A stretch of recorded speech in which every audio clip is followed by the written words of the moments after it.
Hi there, everyone. This is Darren with Sim Nation. Welcome back to the channel.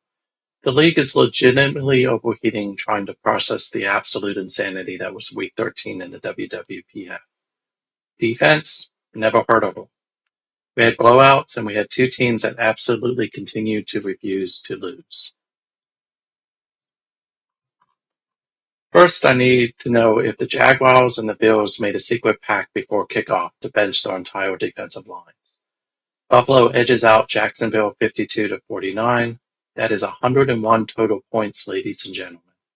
Tate threw for 355 yards for the Bills, despite taking a smoke break at the beginning of the fourth quarter. But honestly, both of those punters probably took a nap in the locker room. Great job, Curtis. But wait, if you thought 52 points was a lot, the Baltimore Ravens put up 62 points on the Oakland Raiders. 62. Oakland scored 38 of their own, which in any normal game means you probably win. But no, the Raiders defense was out there looking like practice cones. Baltimore's running back, Colin Burdick, had himself a day, and the Ravens walk away with a 62-38. Alright, let's talk about the elephants in the room. The Carolina Panthers and the Pittsburgh Steelers are both sitting at a pristine, unblemished 12-0. Carolina handled Washington 33-17. Let's pour one out for the rest of the NFC because nobody is stopping Maurice Edwards. The man has 24 rushing touchdowns on the season. 24. The next closest guy has 13. He isn't just carrying the football, he's carrying the entire state of North Carolina. Meanwhile, over in the AFC, Pittsburgh gave us a brief scare, narrowly escaping the Kansas City Chiefs 31-28. But can we talk about the Steelers quarterback Jesse Paine for a second? Jesse Paine is glitching the matrix. The man has 4,876 passing yards, 61 passing touchdowns, and only 3 interceptions. It's week 13. He's playing like he's 10 years younger and like his furnace is turned all the way up. It's disgusting. It's beautiful. MVP him right now. And now, a moment of silence for the Dallas Cowboys and the Minnesota Vikings, both sitting at 1-11. Minnesota went to Arizona and got completely dismantled 45-14. Early threw 5 touchdowns for the Cards.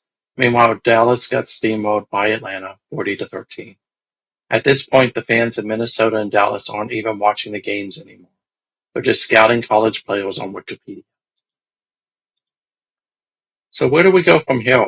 Week 14 is on the horizon, and there's one matchup that has me deeply, deeply concerned. Oakland versus Pittsburgh. Let's review the facts. Oakland's defense just gave up 62 points to second place Baltimore. This week, they traveled to first place Pittsburgh to face the 12-0 Steelers and Jesse 61 touchdowns Paine.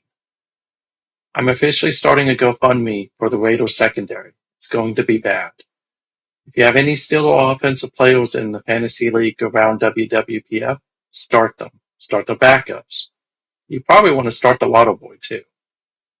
We also got Carolina trying to make it lucky number 13 against the 3-9 Philadelphia Eagles squad. Expect the Panthers to keep it rolling. And finally, in the City of Angels Bowl, the 1-11 Vikings have to travel to LA to play the 6-5-1 Rams. This is a good opportunity for the Vikings to get that second win. Or maybe they don't want to. Maybe they're playing for the first overall pick in this year's draft. Let's take a quick look at the playoff picture. As you can see in the NFC, it's going to take a minor miracle for Carolina not to be the number 1 seed. However, for the number 2 seed, it doesn't appear that either Seattle, Detroit, or Washington really want the number 2 seed at this point. They are very close together with 7 wins each. Look for Detroit to create some separation, but keep an eye on Washington. Udo is doing a great job with the Commanders this year. In the wild card race, no one is going to catch Atlanta at this point. Atlanta will make the wild card, but it will be a toss-up between Los Angeles, San Francisco, New York, and potentially Arizona to see who gets in as the final wild card spot. Keep an eye on San Francisco who's Stewart, New York, who's DWK, and Arizona, who's Simon. They all have made the playoffs before. Playing for the number one picks right now is Dallas or Minnesota. Hopefully Templar and Norris will be able to get their season started and avoid the dreaded number one pick. Over in the AFC, Pittsburgh only needs to win the next 2 of the 4 to be able to beat out Soa and his Miami Dolphins. At this point, it looks like Miami's main competition for the AFC East will come out in the form of Curtis and Buffalo. Buffalo's been neck and neck with them throughout the season, and it'll probably go down to the wire between these two teams. Whichever one doesn't win the AFC East is likely going to be in the playoffs anyways as a wild card. Prince pretty much has the AFC West all locked up at 8-4, and he will definitely make the playoffs. Showing up in a big way in his first season is Tony and his Indianapolis Colts. Yeah, they just lost their last game, but the Indianapolis Colts are playing very well, and right now they look to be the team that could take the AFC South. Baltimore and Cleveland will continue to battle out throughout the rest of the season to see which one of those two teams claims the final wild card spot. Keep an eye, though, because either New York or New England could make a run and find themselves in the playoffs. It's not looking likely right now, but stranger things have happened.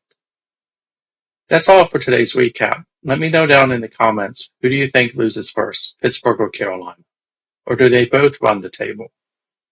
Drop a like, hit subscribe, and I will see you guys after the dust settles on week 14. And as always, thank you for your support.